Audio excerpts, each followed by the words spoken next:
pauta é a mais óbvia de todas, né? É a vontade, exatamente, de um tipo de gente que quer tolher a liberdade alheia baseada em supostos crimes, em supostas perseguições, em supostos preconceitos, em supostos ódios.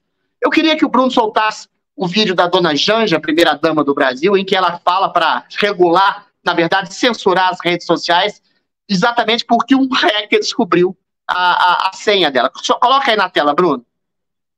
Regulada. Por que que esse nicho ficaria fora disso, né? O que aconteceu semana passada, eu já estou, como eu disse, né, na nota que eu fiz, né, é ruim, mas a gente se acostuma a receber ódio pelas redes. As mulheres se acostumam a receber, ainda mais as mulheres, a receber ódio pelas redes. Mas o que aconteceu semana passada foi muito mais invasivo, foi... Eu não consigo nem te dizer. Aí, de manhã cedo, na terça-feira, eu passei quase que a madrugada trocando senha de quase todas as minhas coisas por segurança e tal. E eu tava com vontade de chorar. Eu falei, não é no ombro dele que eu tenho que chorar. Aí eu só consegui chorar quando as meninas que trabalham, minhas amigas e que trabalham comigo, chegaram aqui, que eu consegui chorar, porque só uma outra mulher para entender o que eu tava sentindo naquele momento, entendeu? Então, e eu fico imaginando, que, né, hoje, por conta de estar nesse lugar que eu tô, sou uma pessoa pública, foi tão difícil a gente... que o Twitter derrubasse, né, congelasse a minha conta 1h30. E eu falo, por 1h30, o seu Elon Musk ficou muito mais milionário, né, com aquele ataque. É essa que é a... Ok. O que a gente está vendo aí pode parecer patético, mas é um patético que toma conta exatamente dessa ditadura que o Brasil está vivendo hoje. A burrice da Janja, e não tem jeito de chamar outra coisa, isso, burrice, o Elon Musk vai ficar mais rico com 1h30 em que a conta da dona Janja foi hackeada. Vai ficar rico como? Vai monetizar mais como? Porque um hacker descobriu a senha da Janja, que era, ao que tudo indica, era uma senha fácil, e fez alguns desaforos para ela. Como todo hacker faz, e qualquer pessoa pública, principalmente, está submetida a esse tipo de risco. E aí o que ela faz? Aí é uma burrice capciosa com método. Ela pega e diz... Pega essa histeria feminista de que há uma perseguição inclemente contra mulheres, uma subjugação de mulheres, uma ideopatia masculina para ofender, massacrar, vilipendiar, abusar de mulheres, e coloca isso num termo em que um hacker simplesmente adentrou a conta dela e para estabelecer o fundamento da censura das redes sociais, particularmente do Twitter, que é a rede mais livre que a gente tem hoje. A gente já falou aqui, eu reitero, as redes sociais são hoje a praça pública, não só do brasileiro comum, mas do cidadão do mundo comum. Só isso, só o fato das redes sociais terem aparecido, mudou toda a geopolítica brasileira e mundial. Não fosse as redes sociais, Bolsonaro não teria sido eleito, Trump não seria eleito, e não obstante, todo o establishment mundial e investe contra a liberdade ampla que as redes sociais dão, exatamente para voltarem a ser os donos do poder, porque através das redes sociais, pela primeira vez, o cidadão fala por si mesmo. Ele não precisa de um ventríloco, de um intelectual, de um professor, de um juiz, de um político, de um professor universitário que vá falar por ele.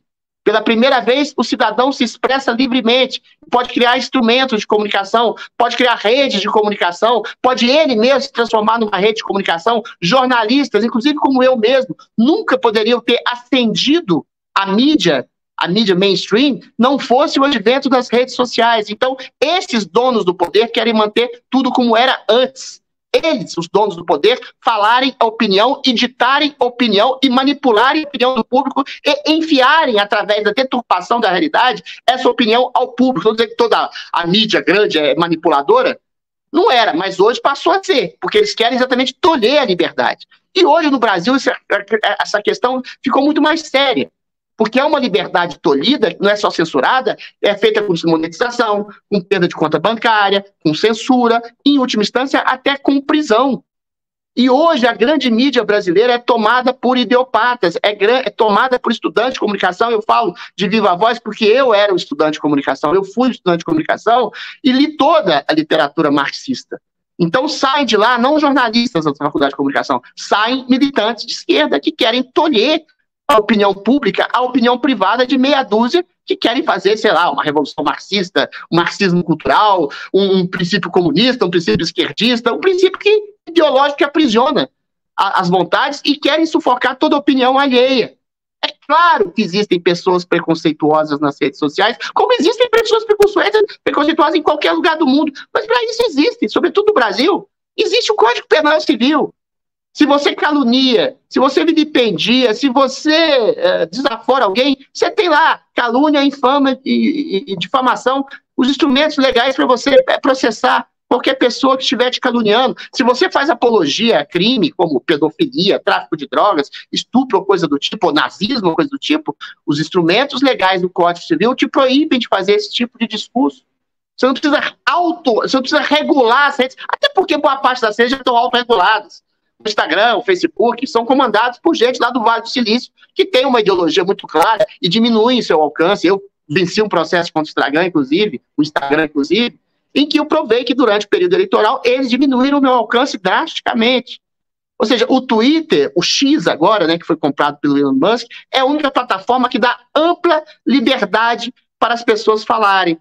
E aí veio a Madame Lula, dizendo que, em nome do feminismo, em nome da proteção das mulheres, e o Lula ainda reitera que o mundo ficou muito mais preconceituoso com as redes sociais. Não, o mundo ficou muito mais atento em relação aos desmandos do judiciário, atento em relação às deturpações feitas por grandes jornalistas, por grandes empresas e veículos de comunicação, e isso é o princípio da democracia.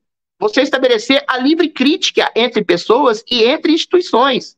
O poder julga o outro, o executivo fica atento aos desmandos do judiciário, o judiciário fica atento aos desmandos do legislativo, e por aí vai, e o povo fica atento aos desmandos e às deturpações, se porventura houver, da grande mídia e de todos os demais poderes. Cada um fica observando o outro.